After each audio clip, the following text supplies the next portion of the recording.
알레에 대해서 말씀해 볼까 합니다. 알레는 아인, 라메드, 해예요. 그럼 아인은 누구라 했어요? 예, 예수 자신이에요. 그죠? 예수 자신을 우리는 볼 수 있어야 되고, 그 다음에 라메드는 뭐라고 했어요? 예, 진리를 읽히고 진리를 가르쳐 주는 거예요. 그래서 이 라메드라는 지팡이는 항상 목자가 들고 있는 거예요. 그러면 이 라메드는 누구라고도 말할 수 있어요? 엘로힘이라고도 얘기할 수 있어요. 믿는 사람이나 믿지 않는 사람 모두에게 역사해 주시는 분. 그게 라메드죠. 그 다음에 해는 오전에도 말했듯이 영원한 실존인데 그 실존은 영이라는 그리스도라는 거예요. 그럼 알레하면, 여러분들 알레하면 뭔 생각이 들까요? 예수인데. 그런데 오늘 무화과 나무가 있고 무화과 나무잎이 있고 그 잎으로 치마를 만들어 입었다고 얘기했어요. 그러면 잎사귀가 뭘까요? 잎사귀는 어디에 붙어 있어요? 나무에 붙어 있잖아요. 그럼 잎사귀가 누구예요? 나죠? 나기도 하고 또 예수요. 예, 예수고 나랑 예수랑 하나니까. 그 다음에 그게 뭐예요? 곧 어디까지 한 번 더 나가야 되죠? 그리스도는 나중에 나가죠. 성경 66권까지. 그게 문자니까. 그럼 나무를 보면 나무 잎이 많잖아요. 우리가 봐도. 그게 성경 66권이란 말이에요. 이렇게 나무 각자 글 하나하나란 말이에요. 그래서 잎사귀는 굉장히 많은 거예요. 그러나 잎사귀 안에 반드시 뭐를 갖고 있어야 되는 거예요? 예? 열매를 갖고 있어야 되잖아요. 근데 그 열매는 뭐예요? 그리스도라는 사랑의 말, 생명의 말이란 말이에요. 그러면 그 성경 66권이 곧 누구라고 그랬어요? 우리 자신, 부활한 부활체라고 얘기했죠. 부활한 육신을 66권이라고 얘기해요. 그래서 주님은 그 66권 안으로만 들어오고 주님은 여러분들 안으로만 들어오는 분이에요.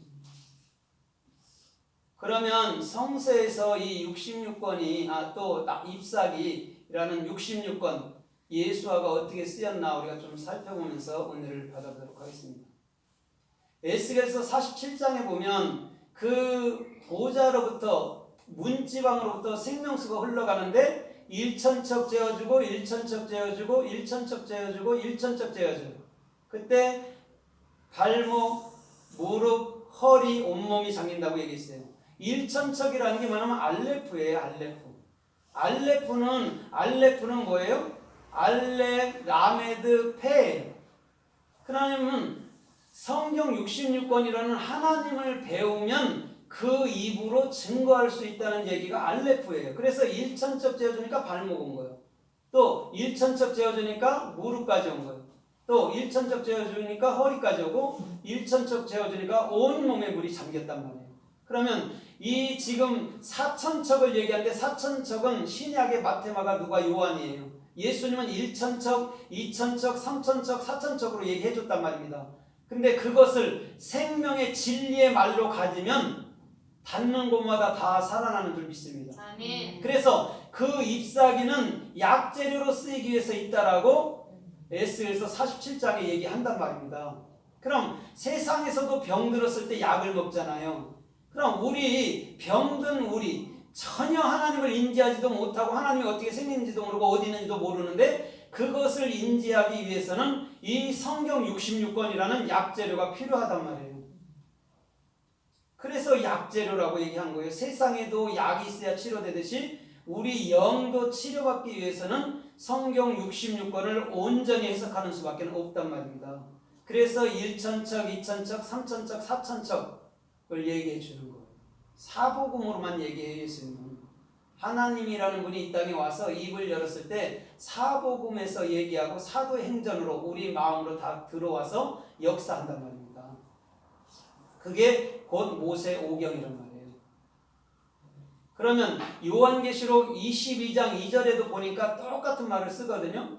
강 좌우에는 나무들이 있어서 각종 열매들을 맺는다고 그랬어요.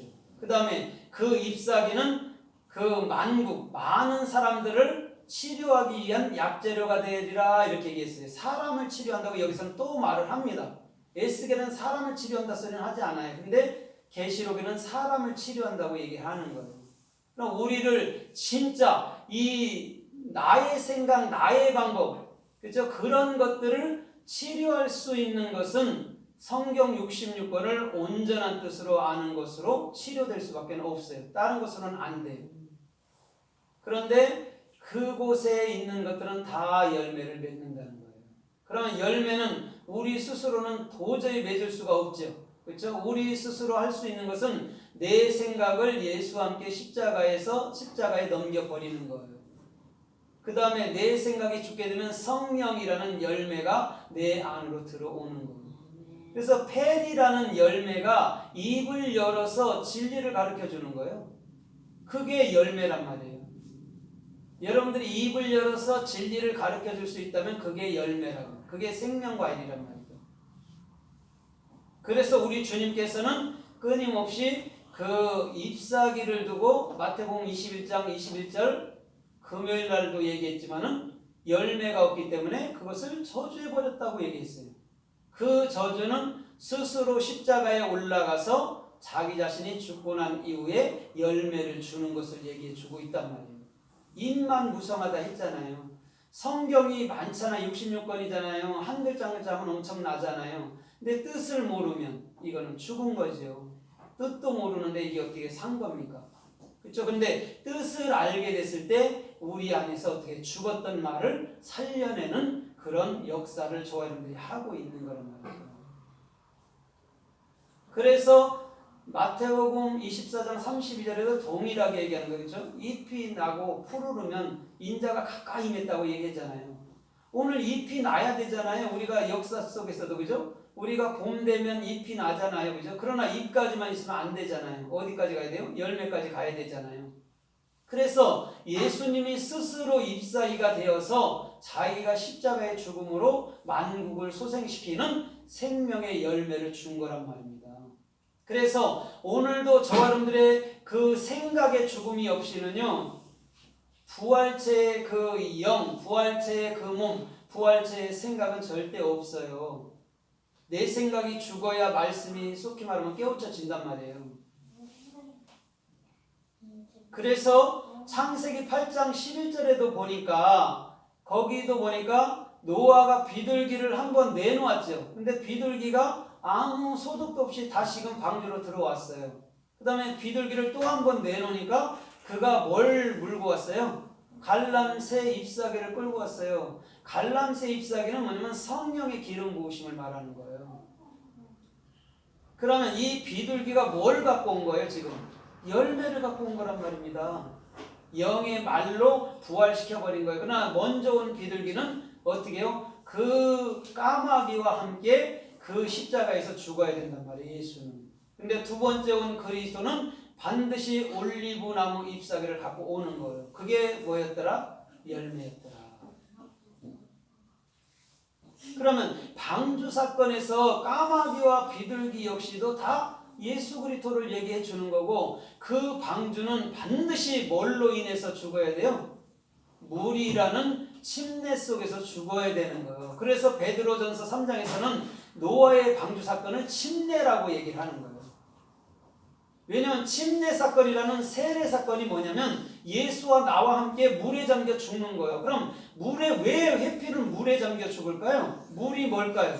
생명이죠. 생명인데 진리잖아요. 진리가 내 안에 충분히 임하면은 내 생각대로는요 저절로 내 안에서 죽는 거예요. 아멘. 그 얘기를 하는 거예요. 그래서 예수님이 요단강에 세례를 받으러 들어간 거란 말입니다. 그럼 그 세례는 뭐였어요? 알고 봤더니 말씀이었네요. 참 진리를 갖게 하기 위함이었네요.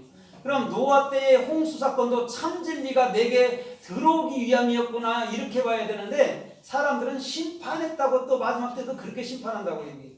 그럼 그렇게 심판 안 하면 우리는 안 죽나요? 자연적인 삶은요 이렇게나 저렇게나 다 죽어요. 총 맞아 안 죽으면 교통사고로 죽고요. 교통사고로 안 죽으면요 병으로 죽고, 병으로 안 죽으면 자다가 죽고요. 일어나다가 죽고요. 별 그렇게 다 죽어요.